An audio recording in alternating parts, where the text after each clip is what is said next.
Hello and welcome to Just Onside. It's Friday. It's been a long week, but a good week. What about you, Owen? How's your week been? You say it's a good week, Ayub. It's a bit of a surprise after the recent result. Looks like you are maturing finally. Good to hear. Lulling you into a false sense of security because I'm going to let rip in a bit. I'm sure you are. No, it's good. Another week done and dusted. Friday afternoon went for a nice meal. It's nearly 9 o'clock here. So yeah, just unwinding before a nice restful weekend. Okay, perfect. Good to hear. Good to hear. Right, so it's been a busy week of football, and you did mention Leeds, but we'll talk about that in a little while. There was a massive game yesterday. It was a really eagerly anticipated game that I thought was only going to go one way. But it was quite surprising. I mean, I thought it was a really good game to watch. Uh, and personally, I thought Liverpool were slightly unlucky not to come away with 3 points. So, what's your thoughts as a gooner? Yeah, it's funny you say that. I mean, I don't agree. I don't agree.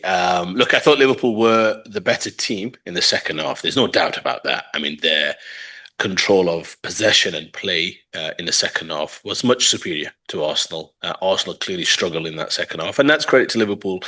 I thought packing the midfield and getting that extra man in there really helped. And I thought he had some great performances. I thought Van Dijk was back to his best, especially when it comes to his passing, his tempo of passing, his temperament of passing, just knowing when to keep it moving, how to keep it moving, play through the lines. I thought he was back to his very best.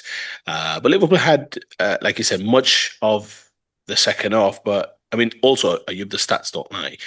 They didn't have a shot on target. It's the first time since March 2010. That's over 600 games. That's nearly 16 years, Ayub. Hmm. The last time Liverpool didn't have a shot on target in a Premier League game, they had, I think, less touches than Arsenal in the opposition box. They just about had a bit more possession. Your eyes tell you that they dominated that second game, and that's true. I thought they were much better in terms of control, but I thought Arsenal, without, let's say, without it being the Alamo, so to speak, I thought they had the better of the first half, albeit Conor Bradley had the very best chance after a bit of a mix-up between Saliba and Raya. But I think a draw was the fair result. I don't think either team did quite enough. You can't say Liverpool deserved to win. Raya didn't have a save to make. So I'm not, I can't subscribe to that. Uh, I would also go as far as to say Arsenal this season haven't deserved to lose a game. If you look at the games they've lost, on the back of performances, you'd say that, yeah, there's been probably a few wins that should have been draws, but perhaps even one or two defeats that, on the face of it, I'm thinking Villa, I'm thinking Liverpool at Anfield, that probably should have been draws in terms of the way the game played out. But listen, when you play with the margins, occasionally you're going to fall on the wrong side of those margins, so no complaints. I thought it was, I mean, you said it was a good game. I don't know, for a neutral, I think for us who uh, believe that this could be a seismic moment if Arsenal went on to win the game 8 points clear. I think in that respect, yeah, it was a big game in that sense. It felt as though it was going to be decided by a moment of brilliance, maybe a mistake. You had the set piece right at the very end. Who else would you Mm. want on the end of that? Gabriel Yeah. climbing in at the far post. I think it was put off a little bit by Jesus as well. But that could have been a huge moment for Gabriel. But again, I don't think that would have been fair for Arsenal. I think a draw was the fair result. And it just goes to show from a Liverpool perspective, you. And I'll ask you the question just as I finish off here. There's been a lot of talk recently about Liverpool, about Arne Slot, but that was a performance of a team that's clearly behind their manager. Mm. Manager set them up well to frustrate Arsenal. And look, Arsenal ultimately, because of the two centre backs, because of the goalkeeper, because of their double pivot in Rice and Zubimendi, they will make teams look inferior from time to time simply because they just dominate the ball in very cautious passing squares and circles. So teams often have to retreat because they've got no choice because Arsenal dominate the ball in such a cautious fashion. So I don't have any issues with that. But it showed a team willing to fight, willing to keep tight shape, good shape. I don't subscribe to the theory that if Liverpool had some of their better players that they would have won the game. I actually think that would have lent itself to Arsenal creating a few more opportunities as well, because you can't tell me for the life of me that Salah would have been well versed in two banks of four or two banks of five or whatever it was. Ekatike, I think he would have given them Mm. something up front without a shadow of a doubt. I thought Frimpong was wonderful yesterday. He played really well, but just missed that final end product, or they were missing that striker to get on the end of things. But again, I think that would have also opened things up for Arsenal a little bit as well, because that was a team well versed, well coached, well drilled, lots of midfielders, lots of midfielder mindsets as well, keeping good tight shapes. And avoiding to give Arsenal any shape. So just in terms of my first stanza, before we kind of go on to some of the commentary after the game, which is where I want to focus, Mm, not just Martinelli Bradley, but I thought some of the commentary towards Arsenal was a little exaggerated, if you ask me. But I think on the whole, fair result, fair play. You can't say Liverpool deserve to win simply off the back of Raya having pretty much next to nothing to mm, do, and you have to test the goalkeeper. So, yeah, look, fair game, fair result. Slot's not lost to Arteta. Arsenal, it's another point. Keeps them in the box seat. Yes, it was an opportunity to go 8 clear, and that would have felt big at this stage, no doubt. But I think it's a point against the champions of England, and that's the respect mm, you have to give to them, like Dominic Szoboszlai spoke about before the game, and that's how I see them. Liverpool clearly, what is it, unbeaten in 10? They're going through the kind of stage, aren't they, where they're trying to recover some confidence. They're trying to look to keep some clean sheets, look to defend numbers, give themselves a platform to win some games. It's at the expense of attacking potency, but they're also missing Mo Salah, Ekitike, Isak, just to name a few. So that's going to obviously impinge on their kind of attacking prowess. So yeah, look, good point for Liverpool, good point for Arsenal. It's another game done and dusted. It's against one of your biggest rivals, champions of England. I don't have too many complaints. So yeah, onwards and upwards. I mean, I'm going to pick up on I think you mentioned about the attitude of Liverpool. And I think that's really where I was looking at it as a big game for that reason alone. I just want to see the attitude because this is obviously probably the biggest test they've had in recent weeks. And I must confess, first 15, 20 minutes, they weren't at the races. I really thought that it was only a matter of time before Arsenal would score. But then I mean, they had that sort of Bradley opportunity. But then suddenly it just seemed that I think after about 20 minutes, I think players like Wirtz, Szoboszlai just sort of realised that, hang on, we're we're good players. We're sort of the defending champions. And then suddenly it almost seemed to be like a light switch where they suddenly started playing to their abilities. And I think from there on in, it became a much more competitive game. You're probably right. I mean, if you don't have a shot on target, you can't really claim that you deserve to win the game. But I think in terms of ascendancy, in terms of attitude, application, I think Liverpool probably did edge it on it in that. But I was really impressed with the application because this is a damn fine Arsenal team. This is a Liverpool team that, albeit they're on a run of unbeaten games, but it's not been one which inspires confidence. So to go to the Emirates and to hold your own and perhaps maybe shade it was a wonderful testimony to this squad because it's not the best 11 that Liverpool can put out.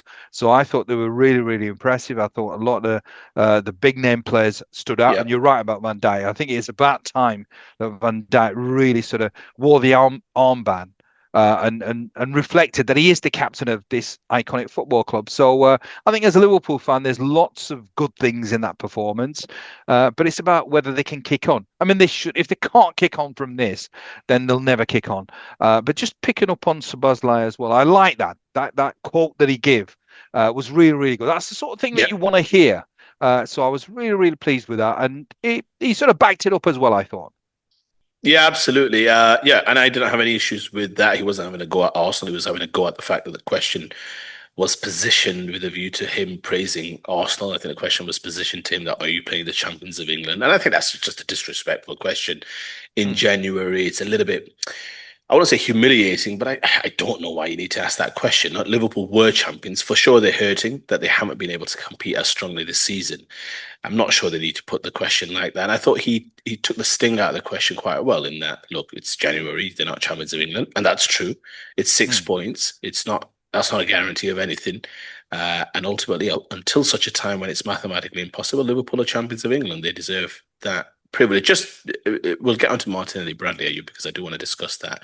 What do you make of some of the commentary post game about Arsenal lacking belief and some of the, let's say, negative commentary, given that Arsenal obviously finished that game as the inferior team on the pitch? Do you think that's well deserved, or do you see that more from a macro perspective to say, well, actually they're still well positioned. So I'm not sure if some of that is warranted.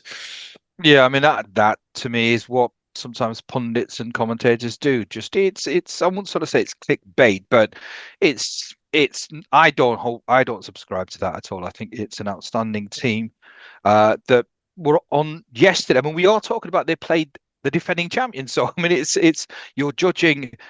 In my opinion, the best team in the world at this moment in time against the defending Premier League champions. Liverpool were up for it; they were up for the battle. But they didn't beat Arsenal. They didn't get a shot on target. So from that position, Arsenal could turn around and say, "Well, look, uh, they they sort of battled hard, but they really didn't have a real good clear opportunity. So really, there's nothing to worry." I mean, I mean, I took that. I mean, I treated it with the contempt it deserved. I have absolutely no sort of reason still to believe that Arsenal will be the Premier League champions. Some of the commentary generally around football now, especially on some of the mainstream channels, whether it's Sky Sports, Talk Sport, other podcasts with prominent figures, whether it's ex-players, pundits, all the rest of it. For sure, it's going down the route of very much kind of from a clickbait perspective. You heard some of the furore around Tim Sherwood and Benjamin Sesko Mm, the day before, I believe, with Sesko grabbing a brace, and I was happy for him. He's a mm, player who I've spoken about before, just very quickly, Yub.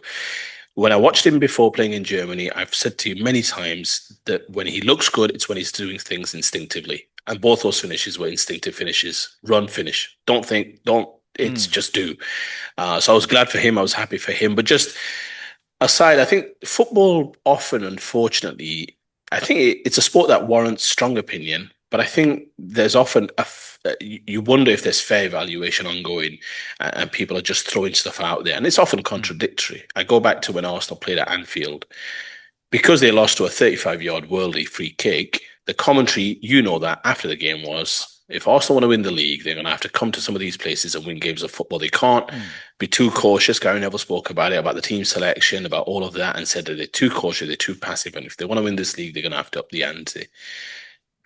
And I would argue, well, Arsenal probably looked at it and thought, you're going away. It's early in the season. It's Anfield. It's the World League champions. If you remember at that time, Liverpool were flying in terms of at least winning games. mm, Arsenal probably looked at it and said, if we could get a draw, just get mm, out of there. And that's the pragmatism Arsenal generally play with. You've mm, said it many times about them being potentially one of the best teams in Europe.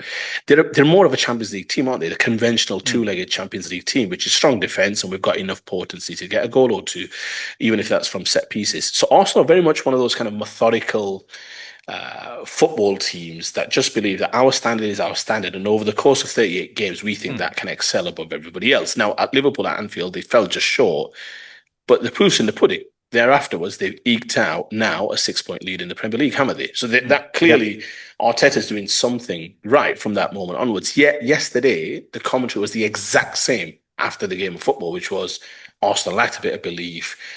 Whereas I take the view that there's days when you don't have it, and that's just sport.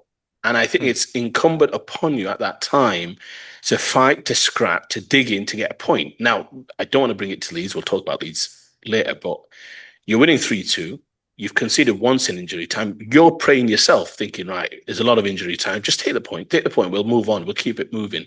And that's what I mean. There's value in sometimes just admitting we don't have it today. Just let's just get a point and let's keep some momentum going. I think that's the view Arsenal took. I don't think that deserves criticism. If sport was, I don't remember the last time somebody in the Premier League played 38, weren't 38. You tell me if that's mm, happened in your lifetime. It just doesn't happen. So I think some of it is a bit overblown. I think there is a certain negativity towards this Arsenal club because they've been building over time. They've been runners up for many a year. So people are thinking, well, they've got to do it anyway. They'll bottle it again. They'll bottle it again. I know what the narrative is out there. Even when they do, if and when they do finally lift the Premier League trophy, hopefully this season, there'll be a talk of, well, it's about damn time. I just think some of it is just misguided. They are the best team in England. I've never shied away from that on this podcast to you. They are the best team in England. For me, they have the least amount of flaws when it comes to the other 19 Premier League games. And I actually like their pragmatism. We've spoken about mm. cricket a few times in recent weeks, Ayub. That team's lack pragmatism, which is why they got one up 4-1 at times. There's moments and passages in games where you're under the cosh. And at that point, you've got to choose. Am I fighting Or am I just going to give up the ghost and say, listen, today we don't have it. Let's lose the game. We'll keep it moving. Or they fought. They kept a clean sheet. They kept Liverpool at bay.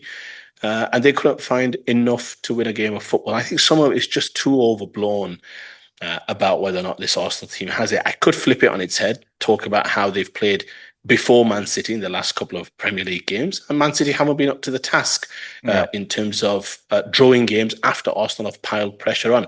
I don't, because it's not a narrative that does the rounds, because City have been there, done it, and got the T-shirt when it comes to winning footballing trophies. But you can't tell me it doesn't have some psychological impact. The fact that Arsenal kept winning games. The fact of the matter is, just very quickly, Arsenal are 6 points ahead, not just because they're the best team in England so far, and I say so far, it's also because their relentlessness and their commitment to defending and scrapping puts a certain amount of psychological pressure on their rivals, knowing that, well, Arsenal don't lose many, or at least they don't. Their performance is always of a certain standard, which means that we need to maybe force the issue a little bit. And you've seen City in recent weeks being found wanting. Villa got thumped at the Emirates, drew in midweek away to Palace. So I think there is some credit to be given to Arsenal for, in a sense, the psychological pressure. The same way Liverpool applied psychological pressure last year by just simply winning games, and the other teams were found wanting. So I think some of it's a bit overblown. But look, this Arsenal team will only get some plaudits if and when they land the trophy. Some of that's merited. I think that's fine, because you've not done it until you've done it.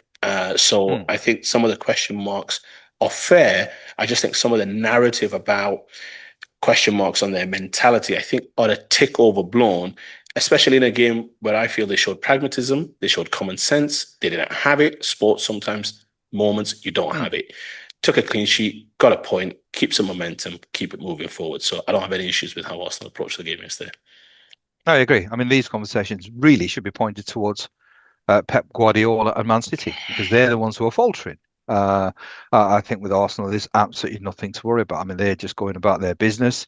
If you don't win the game, make sure you don't lose the game. Simple as that. And they're winning more than drawing.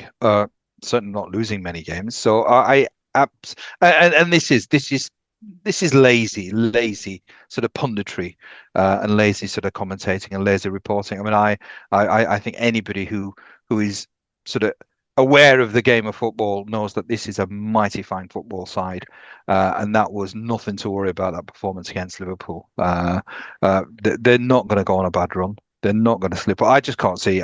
And even if they did slip up, I think the team that perhaps has the best chance of catching them, Man City, are all over the place. I mean, you know my thoughts on Pep Guardiola, the most overrated coach in the world. And there we go, clickbait. I can't believe you've said that.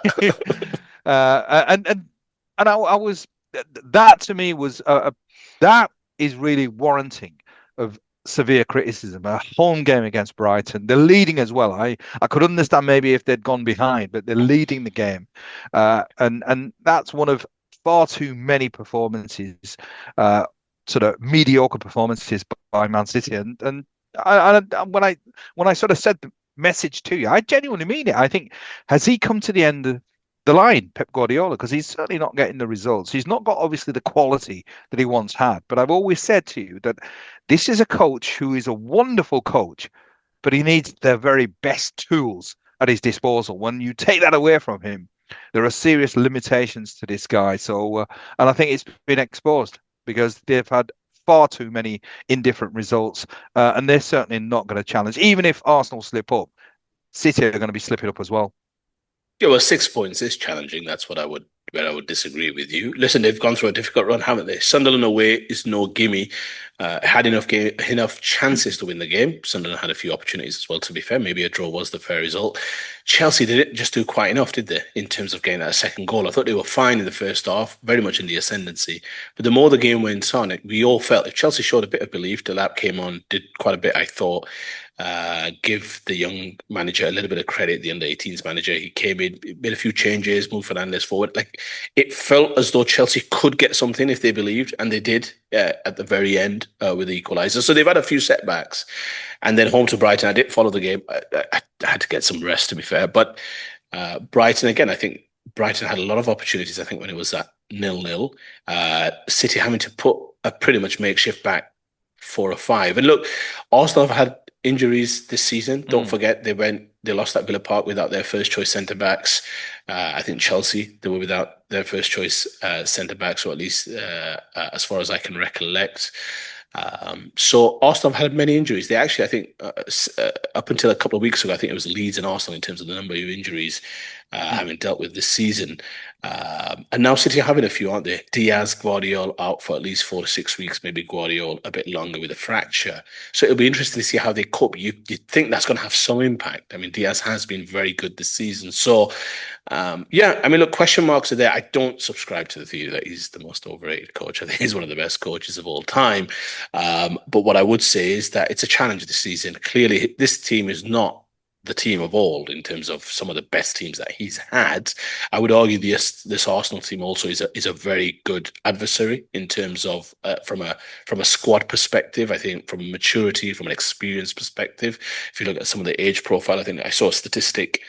Odegaard, Rice, Zubimendi, first choice midfield, I think separated by less than 2 months in terms of age. I think born December, Jan, and Feb. So look, it's a maturing team, and I think they're a worthy rival against this Man City team. I still think they can cause Arsenal problems. It's 6 points, are you? But with a game to go at the Etihad, so they'll be thinking, well, if we're three behind and goal difference is in our favour, we can win that game and usurp them. So I don't think anything is lost. I really don't. So I think there's still enough games for us not to finish off any kind of real kind of commentary here. I think they'll be absolutely fine. They've got enough, I think, to challenge. They've just bought Semenyo Yub, who's been one of the players of the season. Let's be very clear, finished off and mm. signed off in style in midweek. So yeah, I think they've still got a lot of firepower, and I think they'll probably kick on strong over this last 17, 18 games. I don't think there's any City fan who shares your sort of views because I think that it's seriously I think it's done and dusted because I just don't think Arsenal are going to slip up and I just don't think City have what it takes at this moment in time. But we'll see. We'll see. It will be interesting to sort of see how the season sort of pans out. But going back to that Liverpool game, obviously there was a major incident with Bradley Yeah. and Martinelli. Uh, what was your sort of take on that? Because obviously it was something that. I've got my own views, but I'll let you sort of express your views first because it got a little bit spicy. I mean, I expected to get a little bit more spicier than that. I mean, I thought the Liverpool players sort of were quite sort of timid. Uh, you would have expected Man United if that happened to Man United with Roy Keane, there would have been World War Three. But what's your sort of take on that? Do you agree with with some action needed to be taken on Martinelli, or do you reckon it's just sort of handbags at 12 paces?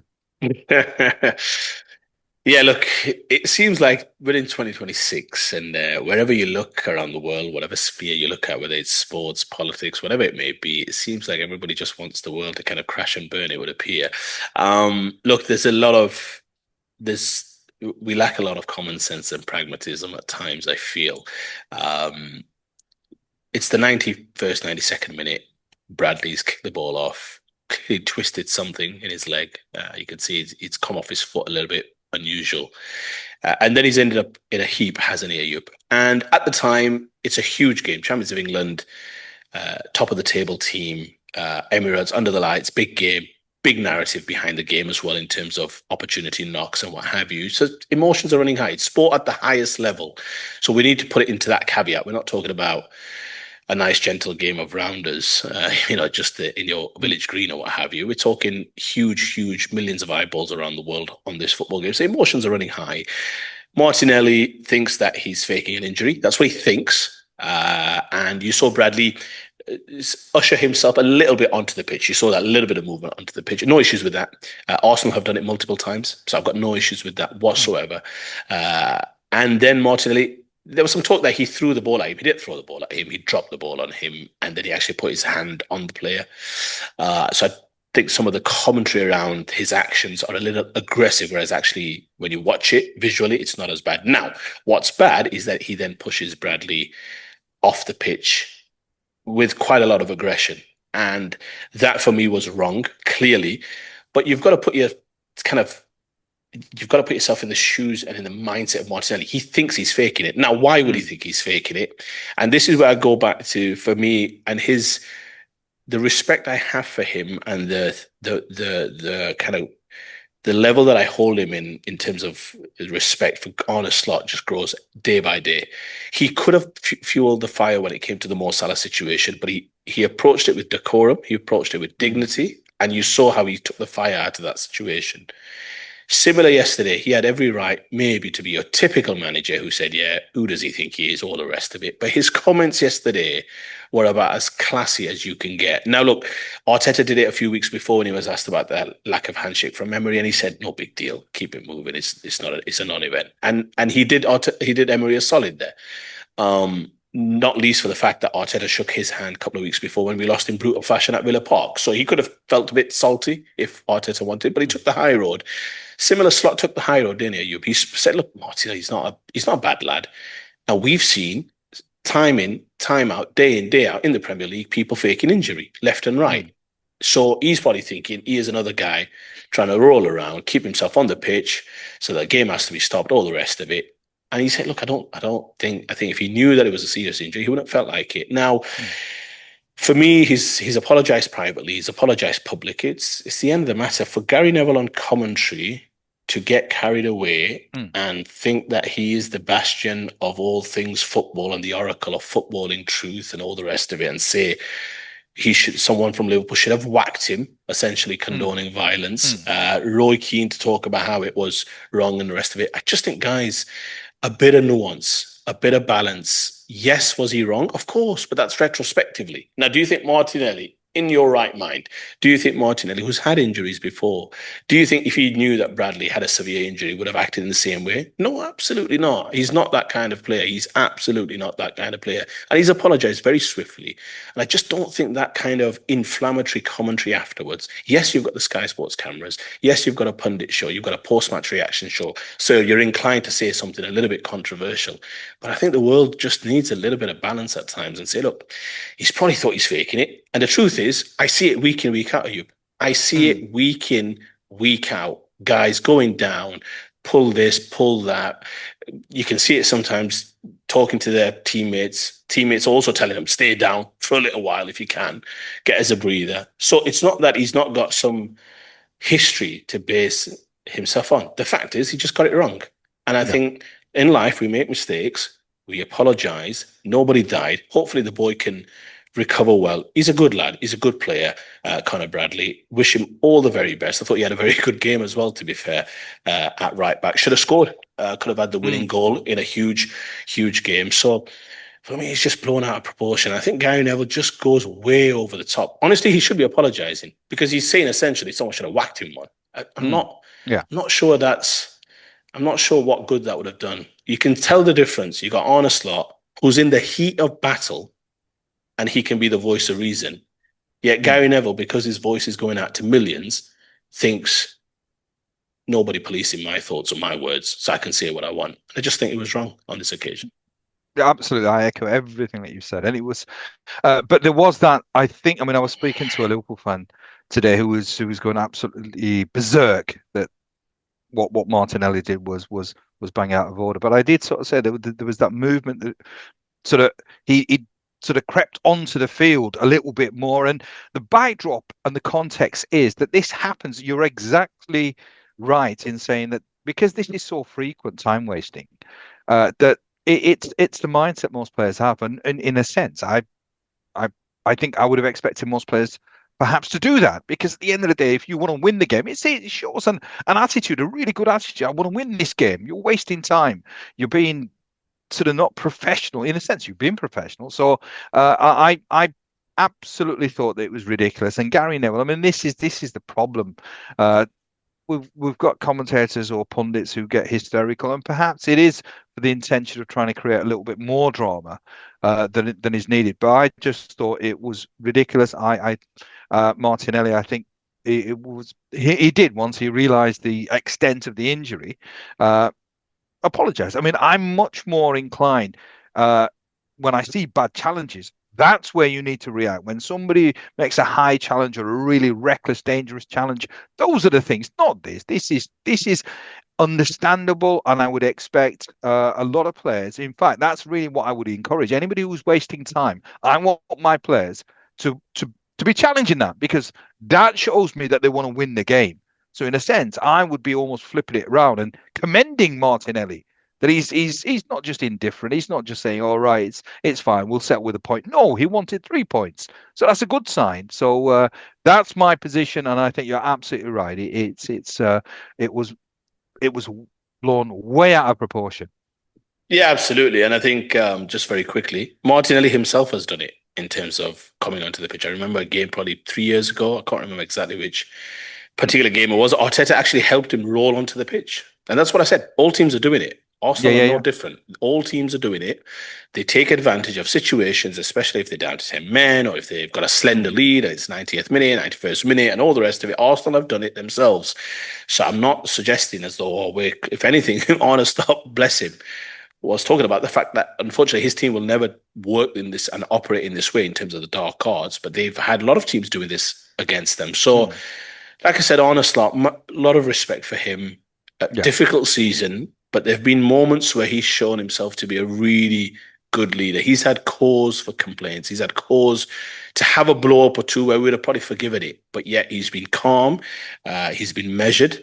That doesn't mean he's weak, like he spoke about with the Mo Salah situation. He said I'm generally quite kind, but that doesn't mean I'm weak. And I think yesterday he just took the high road, knowing, look, be smart. I don't think he knows that Mm, he's done his leg. He's apologized, and we move on. And that's the world that I'd like to live in, where we allow for a little bit of forgiveness. Nobody died. I don't think it was the mm, gravest sin, like you said. It wasn't a high challenge that could have ended somebody's career, ended somebody's mm. livelihood, and all the rest of it. He just got it wrong. And when you get Yeah, it wrong, you absolutely. apologize. You're not stubborn. You move on. And I think the world should be a bit more forgiving in that respect. Yeah, absolutely, absolutely. And really, in terms of time wasting and the dark arts, I wish Leeds and their players knew about these things because we might have got a result. I mean, just very quickly, Ayub. I couldn't follow the game, Ayub. It was too late, unfortunately. But so what I did was these midweek games. I got some sleep before the games, so I got some sleep before the Arsenal Liverpool game, so it helps me get through the game because obviously the game kicks off at midnight. I think your game was it a 7:30 kickoff or was Eight it fifteen. 8:15? So that's 12:15 UAE time. So I mean, I probably should have stayed up for it with a 7 goal thriller. But I'm waking up in the middle of the night, kind of refreshing the scores and all the rest of it. I saw you were winning, I think 2-1 at half time or something along those lines. So I'm thinking, bloody hell, this run continues. I mean, DCL scoring again. You're thinking happy days. I think then I refreshed it at 3-2 or something, thinking this is madness. And then obviously I woke up, I think in the morning or something or the other, and I saw 92nd and 100th minute, and then I saw the goal. You messaged me in the morning as well, which I thought was quite funny. I mean, did you watch the game? That's the first question. I don't know if it was live in TV cameras in the It was, UK, yeah, yeah. and B, I mean, talk about a kick in the nuts. How did you feel about that game? I mean, I didn't watch it. I mean, it was on. I mean, I could have watched it, but I just was far too nervous to actually watch the game. So I did my customary sort of following it on X, and I obviously sort of lads who watch. There was lots of games going on at the same time, and then I I I sort of tried to hide myself in a room where I couldn't hear the TV because I knew that if I heard the TV, I'd obviously be able to hear the game and the results. So the emotions were all over the place, and it would be. I mean, it was one of those games where both defenses were shocking, were awful, and I mean with our team, we there were lots of tired legs and bodies out there, so mistakes were always going to happen. I mean, in the cold light of day, I mean, I can look back on it and say that if you're gonna lose a game, that's it's not a great way to lose the game, but at least it shows that you're still competing, you're still fighting. But it's the reason why I'm frustrated is that there's a lot of mistakes that we make on a on a regular basis, and that's the problem. That's the problem because we have a tendency of scoring and then conceding within sort of 5, 6, 7, 8, 9 minutes, which is it's a huge weakness. That there's a mentality issue there. Plus conceding in sort of 90 plus minutes. We've done that many, many times. We've done that. I mean, this season we've had I mean, I listed the games for you: Bournemouth, Fulham, Man City, and now Mm, Newcastle, where we've conceded in the dyed embers. We've either sort of lost the game or we've sort of dropped points.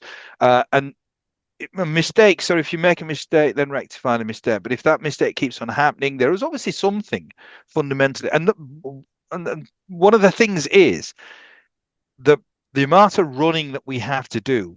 There's a Mm, lot of tired bodies, and that's probably one of the reasons why. Always, I mean, Brendan Aronson, who had an outstanding game, and he sort of said that I was physically exhausted, which means that it affects not just sometimes the physical aspect, but the mental aspect as well. You make correct. Yeah. mistakes. And therein lies the problem. We are a side that will do a lot more running because we're probably always going to have to do that. That's the whole point of being in the Yeah. Premier League. We're not in the Championship. So this is where maybe there needs to be a little bit more smarts from Fark. Fark's got a tendency to make subs very late in the game. So maybe he has to take some responsibility and say, well, look, this is something that's happening on a regular basis. I need to be a little bit more clever with my substitutions, make them early enough. Uh, but it's a difficult art because you've got some good players. I mean, Stack, I would have never taken him off, but he was out of gas. So Mm, it's a difficult juggling act. I mean, Fark's done a wonderful job, and I have to. I mean, I have to yeah. sort of give him credit where it's due because he's done an amazing job. I mean, it's hugely frustrating, but we've been involved in a classic. If we end up staying up, then it will be great. I can look back at this game and view it as a classic. But if we sort of get relegated, these are the games that I'll look back on and think, what if? And that's where my frustration is because when you're at the bottom, it's making sure that when you have the opportunities, capitalize, seize the moments, because you're not going to get too many moments. I mean, we've had a really good run, but bear in mind, in that run, we've not won many games. We've only won two games. We've drawn five. So it's just a case of seizing those moments, capitalize on those opportunities. And I just thought it was an opportunity sort of squandered there because but again, I can understand why there are a lot of tired minds and bodies out there. Yeah, absolutely. And look, for you framed it well. It was essentially a knockout blow, wasn't it, Ayub? Hmm. In terms of if Leeds win that game 3-2, I think even you'd have been like, listen, I think we're safe. Yeah. Because if you look at Wolves, who are showing something, give them credit. Hmm. But they're probably too far gone, aren't they, Ayub? Yeah. Burnley got a draw. West Ham obviously losing a huge game Tuesday night home to Forest. I'm shocked, by the way, that Nuno's still in charge at West Ham. I texted you after the game at the weekend thinking he's Hmm. gone. Now Forest, I still think he might be. I think they're probably just evaluating things like what to do, finances, all the rest of it.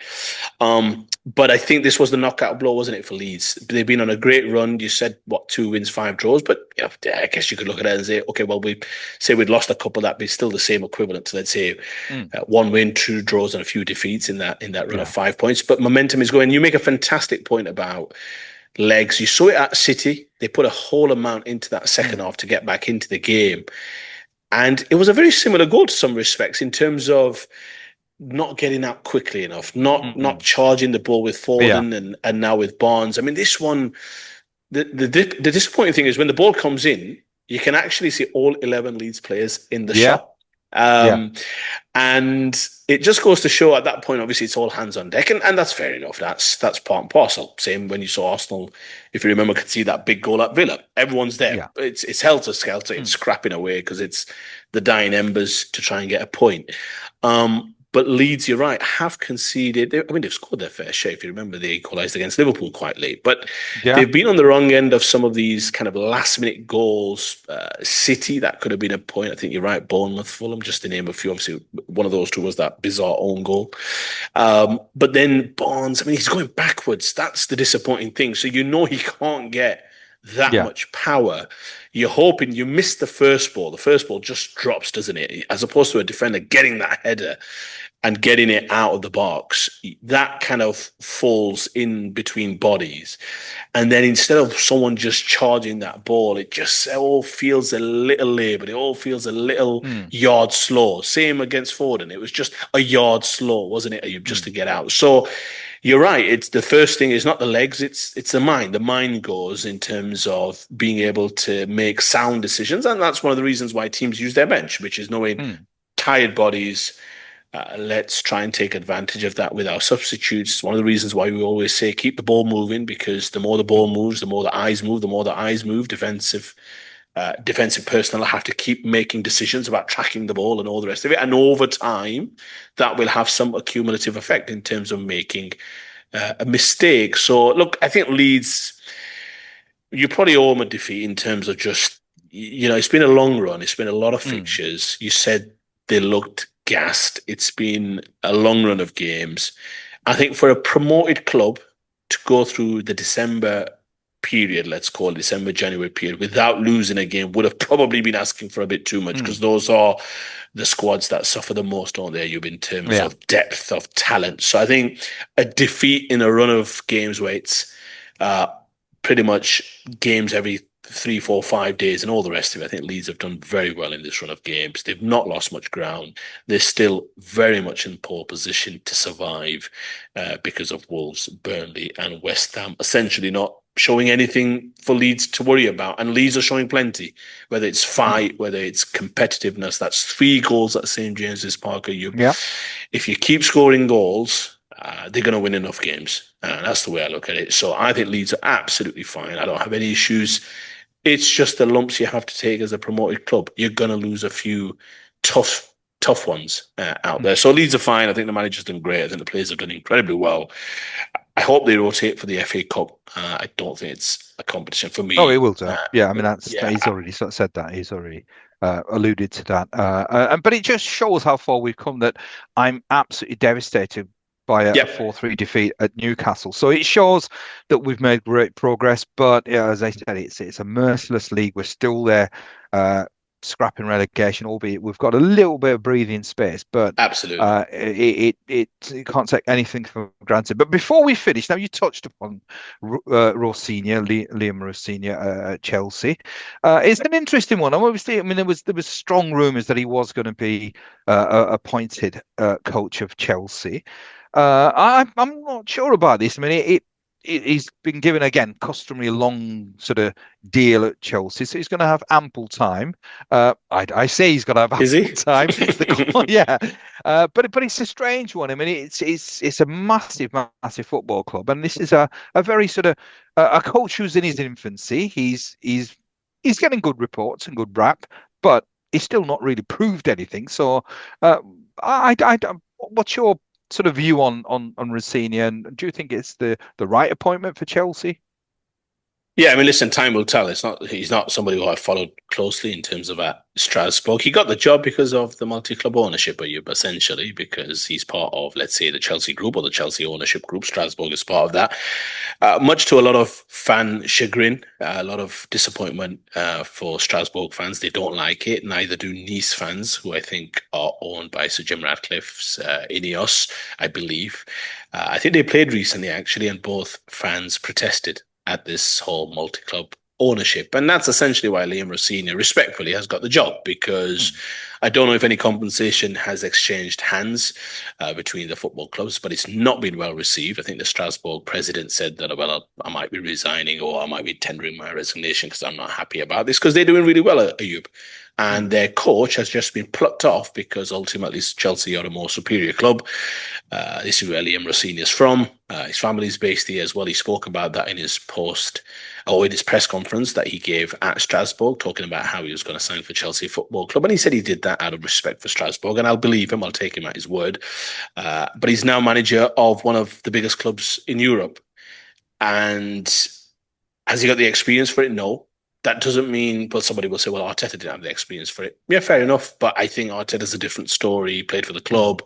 We've had situations like that because he at least understands the intricacies of the club. Obviously, he got a little bit of time with Pep, so there's a little bit of schooling there in terms of. And I Hmm. think again, I think ex legends or legends of football clubs we've seen that pathway, haven't we? You've been in Yeah. terms of being managers of that football club, but Rosenior, it's a tough challenge, and I think. Do I think he's the right appointment? I don't think he's the right. I don't think he's the wrong, because this is what Chelsea do. We said they abide by their own rules, and this is just another evidence exhibit, kind of D of what we see from Chelsea Football Club. It's a huge opportunity, but it's a huge risk. It's a huge challenge. If he doesn't perform, they'll fire him. That much we know. I think that goes without saying. This is Chelsea. I think one thing he won't be able to control is the fact that the competition in the Premier League is fierce. Arsenal, Liverpool, City, just to name a few. They're not going anywhere, irrespective of Liam Rosenior and how good his coaching capabilities are. But if you said to a million Chelsea fans, who do you want as football manager in case Enzo Maresca doesn't pan out? I don't think nobody would have said Hmm. Liam Rosenior. So, listen, it's a gamble. We'll see. I don't think you can point to anything to suggest as though, oh, he'll do well here and he'll do good because of this trait and this quality and all. The Premier League, as you just said about Leeds, it's a merciless league. And he's going to find out. He spoke well, I thought, in terms of how he wants his team to play and all the rest of it. It sounded a tick idealistic, if you're asking me, Hmm. in terms of how he wants his teams to play, because ultimately the Premier League doesn't always allow you to play. So that'll Yeah. be interesting to see.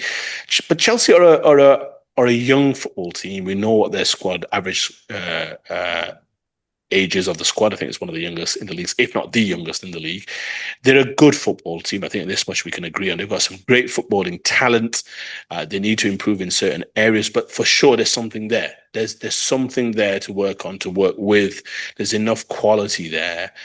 The question is whether he'll be given the power and the standing, and that's questionable because he doesn't have the name or something to fall back on, or reputation or trophies to fall back on. Will he have enough standing to be able to do what he wants to do, to bring in the players he wants to bring? I doubt it. Hmm. He'll have to show essentially that he's going to be able to cook a nice meal with the ingredients that are going to be bought for him. So let's see. I just think it's a difficult one for Strasbourg.